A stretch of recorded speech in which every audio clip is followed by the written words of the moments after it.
Salvo raras excepciones, las guerras, los conflictos que cambian el curso de la historia comienzan de repente. Comienzan rara vez, insisto, no estoy diciendo que no haya habido algún tipo de aviso previo en algunos casos, pero sencillamente es una concatenación, suele ser una concatenación de sucesos que terminan desencadenando una respuesta de la otra parte y comienzan a sumarse entonces actores que inicialmente podían ser secundarios, pero que cuando estalla el conflicto a gran escala, pues ya están involucrados de manera directa y por eso se le conoce como guerra mundial, ¿verdad? Porque hay más de A plus B. No, está A, está B, también está C y D, uno ubicado de este lado, este otro de este, y en fin. Entonces, cuando yo estaba analizando el contexto que se está viviendo ahora mismo, hay literalmente todos los condimentos para que ocurra. Y se lo estoy diciendo sin ánimo de ser alarmista, sin ánimo de quitarle a usted el sueño. Yo sé, porque repito, cuando te documentas y cuando regresas a los libros de historia, te das cuenta cómo el mundo, sobre todo por ejemplo acá en Estados Unidos, en los días previos a la invasión a Polonia, aquel 1 de septiembre del 39, pues sencillamente la prensa y la opinión pública estadounidense estaba, para mi espanto y para mi preocupación, más o menos en el mismo punto en el que se encuentra hoy, dividida. No había ninguna forma de consenso con respecto a si Estados Unidos debería pararle los pies a Adolf Hitler en Alemania, si debía enfrentársele directamente o si debía tener sencillamente un pacto de no agresión o si debía negociar con él. Recuerde, en septiembre del 39 y los meses o incluso el periodo previo a la escalada guerrerista bélica de Adolf Hitler, todavía el planeta no tenía idea de quién era el individuo, de hasta dónde estaba dispuesto a llegar el individuo, ¿verdad? O sea, mirado todo hoy, con el periódico del lunes, como se dice en Sudamérica, todo el mundo sabe que en efecto había que enfrentarlo. Pero en aquel momento no, en aquel momento, de hecho, algo en lo que siempre reparo es que muy avanzada durante toda la Segunda Guerra Mundial, realmente no se sabía de los campos de exterminio que tenía Adolf Hitler. Esto vino a conocerse la verdadera magnitud. Había denuncias, por supuesto, había reportajes. En aquel entonces, bueno, los medios mucho más privados de alcance y mucho más privados de inmediatez. No existía internet, no existía el mundo digital como lo conocemos hoy. Había grandes denuncias, pero incluso se ponía en duda cuando algún medio importante, recuerdo algunos reportajes trascendentales que comenzaron a hablar de los campos de exterminio, de los campos de concentración, de la solución final contra los judíos, pero estaba avanzada la Segunda Guerra Mundial y a algunos le parecía, cuando esto se denunciaba, que era una excusa para entrar en la guerra contra Adolf Hitler. Y algunos movimientos que podíamos llamarles aislacionistas en algunas de las principales potencias de este mundo, se enfrentaban con los líderes de sus países que tenían una postura frontal y que decían: no podemos quedarnos de brazos cruzados porque lo próximo va a ser que vienen contra nosotros. Y van a venir contra nosotros cuando ya hayan derrotado a este o a aquel y van a estar mucho más fortalecidos. ¿Ya? Entonces no se sabía a ciencia cierta a dónde estaba dispuesto a llegar Adolf Hitler. No se sabía a ciencia cierta si tenía una cuota de verdad o no. Para aquellos que desconocen los fundamentos y como reza el refrán, ¿no? El que cuando desconoces la historia estás condenado a repetirla. Cuando usted mira el fundamento de los ataques invasores de Vladimir Putin contra Ucrania, es copy and paste de la fundamentación de por qué Adolf Hitler decía que tenía que invadir a Polonia. La invasión a Polonia estuvo sustentada en una presunta denuncia de abusos, de hostilidades, incluso de torturas contra ciudadanos alemanes radicados en Polonia. Supuestamente era ese el fundamento, ¿no? Cuando usted mira lo que ha dicho Vladimir Putin con respecto a ciudadanos rusos en Ucrania, de hecho ha acusado a Ucrania de ser neonazi y de tener pésimos tratos contra los ciudadanos rusos radicados en estas zonas, sobre todo fronterizas muy cercanas a territorio ruso, tú te das cuenta de que es un modus operandi sorprendentemente y peligrosamente parecido, ¿verdad? Al mismo tiempo, La postura dubitativa, la postura complicada, yo me imagino que tiene que ser el peor escenario que puede tener en su cabeza. Es un líder, es un presidente de Estados Unidos, de Gran Bretaña, de Francia, primer ministro, el líder en sentido general, decidir pasar entonces a la ofensiva. Decir, yo voy a romper esta paz, que puede ser una paz muy falsa, muy mentirosa, puede ser una paz muy castillo de naipes, ¿verdad? Que se sopla sencillamente y se destruye. Y yo voy a ir directo en contra tuya. ¿Por qué? Porque ya ahí es el inicio de las hostilidades y ya ahí es todo o nada. Ya ahí es te destruyo o me destruyes, ¿verdad? O mantenerse a la expectativa a ver si ocurre algo intermedio. Algo así, usted se acuerda en la escuela, cuando estabas parado frente al otro y se están diciendo cuál es tu problema, no, tú, y están ahí desafiantes. El que lanza el primer golpe sabe que ya ahí no hay vuelta atrás, ya ahí hay que enredarse a los piñazos, ¿verdad? Sin embargo, si usted tiene algún tipo de duda, usted está en expectativa a ver si llega alguien y los desaparta, a ver si evita el conflicto. Bueno, eso llevado a la escala de lo que representa un conflicto internacional, estamos hablando de millones de víctimas, millones de muertos, y estamos hablando de la Segunda Guerra Mundial. Fíjese usted, estamos hablando del 39, estamos hablando de hace casi 100 años, ¿eh? Imagínese usted las consecuencias de lo que esto tendría exactamente hoy. Al mismo tiempo, pienso en las reticencias y pienso en aquellos hombres a los cuales no les pesa la magnitud de la época, la magnitud de la decisión y que no están mirando hacia las críticas, están diciendo sencillamente, esto es lo que hay que hacer, esto es lo correcto y punto final. Aquellos que no tienen dudas con respecto a cuál debe ser la conducta una vez que aparece un monstruo, llámese Adolf Hitler, llámese Vladimir Putin, amenazando a los vecinos, invadiendo a los vecinos, anexándose a los vecinos, ya sea Polonia, ya sea Ucrania, ¿verdad? Aquellos que no tienen dudas, por supuesto que corren el riesgo de equivocarse. Y si te equivocas en una condición, en una circunstancia tan grave, pues la historia te va a masacrar, ¿verdad? Sin embargo, yo creo que el mejor ejemplo que podríamos citar, que ya sé que algunos de ustedes lo tienen en la cabeza, es el gran Sir Winston Churchill. Porque Sir Winston Churchill en este periodo estaba enfrentando la reticencia, las críticas despiadadas del propio Partido Conservador al que pertenecía. Prácticamente toda la masa política conservadora estaba a favor de mantener distante el conflicto con Adolf Hitler. Y Winston Churchill decía, ustedes no comprenden que una vez que este se ha lanzado a una conquista de Europa, va a venir por nosotros. Ustedes no comprenden que no es que yo quiera sencillamente desafiarlo, es que si no lo hacemos ahora, lo vamos a lamentar después. Y hay un discurso célebre, recuerden ustedes, ¿no? Gran Bretaña, conjuntamente con Francia, entra en el conflicto el 3 de septiembre, como respuesta precisamente a la invasión a Polonia.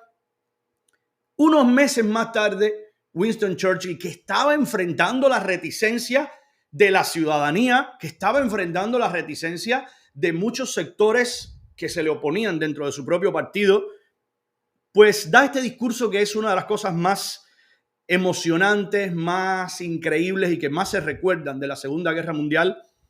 We shall fight on the beaches. Los vamos a combatir, vamos a pelear en las playas. Esta es una frase que se saca sencillamente de ese discurso, un discurso del 4 de junio de 1940, donde está fundamentando, aún si nos quedáramos solos, porque recuerden, Winston Churchill intentó seducir a Estados Unidos desde el principio, intentó buscar más aliados y de repente Gran Bretaña se dio de bruces con la realidad de que tengo a Francia, Francia no demasiado fortalecida. Recuerden todo lo que había pasado o lo que pasaría incluso en Dunkirk, donde prácticamente todo el ejército británico pudo ser aniquilado. Esa es una de las grandes historias, ¿no? Uno de los grandes episodios de la Segunda Guerra Mundial, porque pudieron aniquilarlo. Estoy hablando de mucho después. No es exactamente el mismo periodo que les estoy cronológicamente citando, ¿no? Pero en la práctica no tenía todo el respaldo que podía. Y Winston Churchill dice en este discurso, que les voy a poner apenas un minuto y algo, porque es una locución bastante breve, dice, los vamos a combatir en las playas, los vamos a combatir en las colinas, los vamos a combatir incluso si nos quedamos solos. Porque sencillamente la monstruosidad que estamos enfrentando es una batalla del bien contra el mal. Es una batalla moral, es la batalla que nos obliga a no quedarnos como espectadores, porque el futuro es el que nos va a condenar precisamente. Tratar de permanecer neutral cuando hay un monstruo que quiere sencillamente esclavizar, que quiere sencillamente apoderarse de Europa, en este caso, nosotros no podemos permanecer impasibles, ¿no? Y ese discurso sigue siendo un símbolo de lo que es el destino, desafiar el destino y decir, yo no sé lo que va a ocurrir, yo sí sé lo que tengo que hacer, lo que me toca hacer. Y por eso la estatura moral de Winston Churchill. Por eso hoy pensamos en Churchill como el que pensamos. Si se hubiera sabido, si hubiera existido una noción siquiera vaga de lo que quería lograr Adolf Hitler, de que quería gasear, por poner un término, a toda una comunidad, a toda una etnia. Si estamos hablando de que en la época se hubiera sabido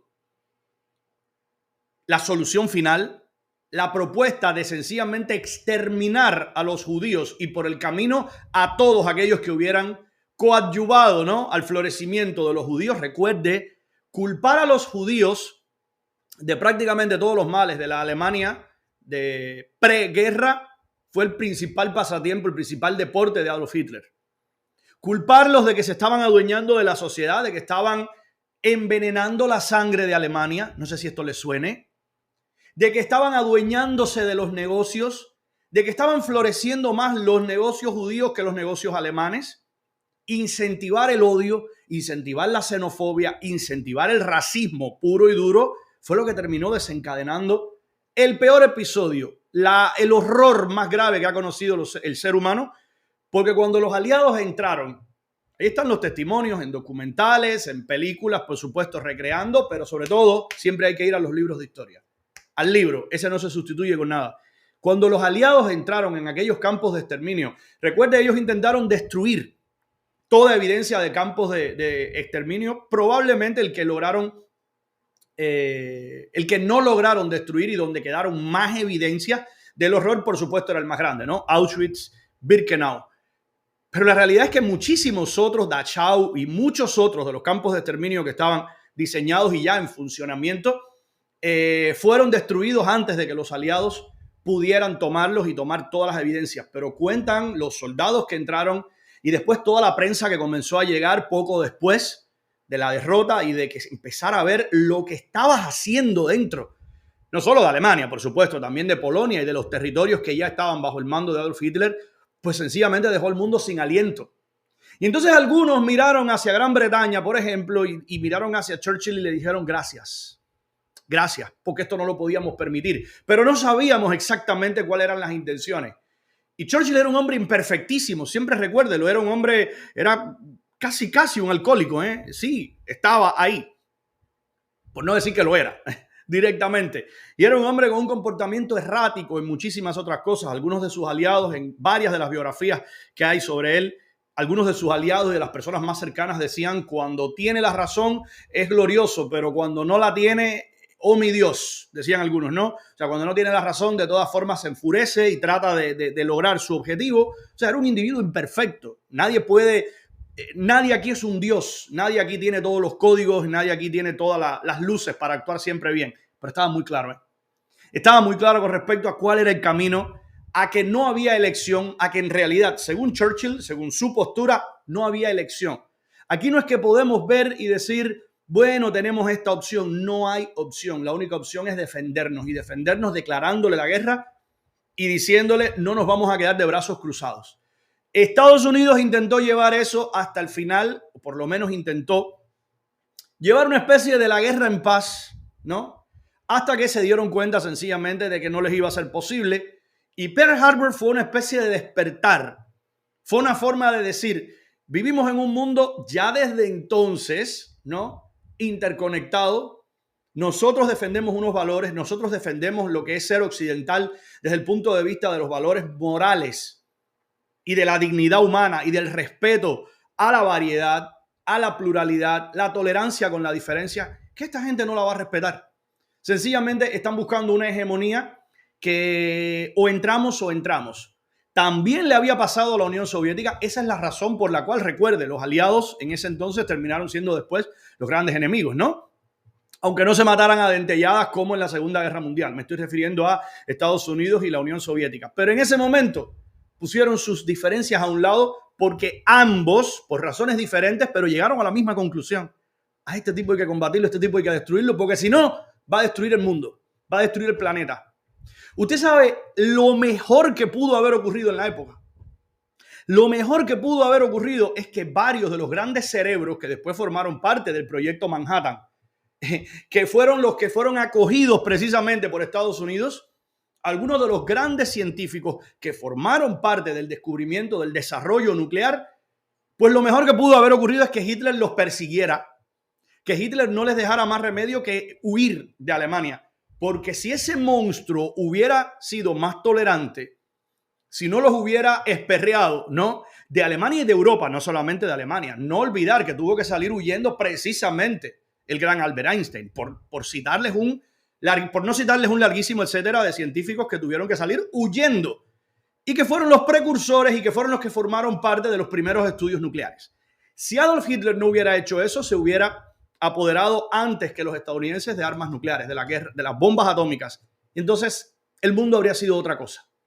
Desafortunadamente el contexto de hoy es todavía peor, porque el individuo que tiene esa misma sed de expansión, el individuo que tiene esa misma sed bélica, el individuo que está desafiando precisamente la cordura y que está diciendo que tiene que, en primer lugar, anexarse Crimea y en segundo lugar, ir anexándose fragmentos y combatir y destruir a Ucrania, porque Ucrania es neonazi y porque muchos rusos radicados ahí están sufriendo grandísimos maltratos. Eso ya lo conocemos. Eso ya lo hemos escuchado. Pero que a estas alturas existe el debate, yo creo que es necesario y yo creo que es inevitable. ¿Usted sabe por qué? Porque ya no es lo mismo ir contra Adolf Hitler que ir contra Vladimir Putin. Lo tengo que confesar. Yo tengo al respecto, como se dice en inglés, mixed feelings. Yo tengo sentimientos encontrados. Porque la realidad, por más que le moleste a usted, por más que me encabrone a mí, la realidad es que no estamos en el mismo punto. Es que el peligro de una guerra frontal, de una declaración bélica frontal, de una tercera guerra mundial contra Vladimir Putin, no es ni de lejos comparable con lo que fue la Segunda Guerra Mundial. Una guerra mundial hoy por hoy contra una nación que puede volar en pedazos el planeta completo, el peligro, las condiciones son completamente diferentes. Entonces, desgraciadamente, todo eso hay que ponerlo en una balanza y hay que comprender, por ejemplo, entre otras cosas, que usted no puede quedarse impasible cuando el monstruo está atacando al más pequeño de los dos y para colmo se está apoyando en los vecinos o en los aliados. Porque muchos vienen a hablar de la ayuda de Estados Unidos a Ucrania. Desde luego, ¿qué se pretendía? Se pretendía que la nación más grande del planeta, con uno de los ejércitos más temidos del planeta y con el principal arsenal nuclear del planeta, le diera un zarpazo a Ucrania, para colmo apoyándose en Bielorrusia, ¿verdad? Teniendo ya un aliado directo estratégicamente y bélicamente hablando, y que nadie ayudara a Ucrania. ¿De verdad eso es lo que quieren algunos? ¿De verdad algunos están cuestionándole a Ucrania su defensa? Están diciendo, óyeme, sí es verdad que este hijo de la gran puta entró en tu casa, destruyó tu casa, está masacrando a tus hijos, pero te estás defendiendo demasiado. Debiste rendirte hace rato. Esto a mí me parece una abominación. Independientemente de eso, el peligro de que no termine ahí, ya Europa lo conoce. Ya Europa ha pasado por ahí. Y ya Estados Unidos también ha pasado por lo que es permanecer impasible. Cuando usted se da cuenta de que estamos hablando de cerca de entre 10 y 12 mil soldados norcoreanos engrosando la fila, no es el puñado de cubanos que se fueron para allá, ¿no? Que eran 17 come mierda o 120 come mierda. Estamos hablando de fuerzas que pueden llegar hasta los 60.000 efectivos. Oiga ese número. Ahora mismo son entre 10 y 12 mil norcoreanos, pero puede llegar los consorcios y las disponibilidades de parte del ejército norcoreano para con Rusia, puede llegar a los 60.000. Y entonces usted dice, ¿qué se hace aquí? ¿Me quedo de brazos cruzados? Pues la decisión que tomó Estados Unidos en las últimas horas fue decir, perfecto, vamos a ir entonces un paso más allá. Eso va a desencadenar otro paso. Pero ¿cuál es la solución? ¿Quedarnos de brazos cruzados? Decirle a Ucrania, entrega tu territorio y punto final. ¿Usted sabe lo que significa eso? ¿Usted sabe lo que es decirle al agredido, debes quedarte agredido y punto final? Es una posición muy cómoda si usted tuviera la bola de cristal y usted supiera que eso iba a terminar ahí. Pero se presume que no. Entonces, estamos viviendo horas muy oscuras. Quienes quieran regresar a la historia de la Segunda Guerra Mundial, quienes quieran buscar The Darkest Hour, quienes quieran husmear un poquito en lo que ha vivido ya la humanidad, van a comprender por qué esto es tan duro.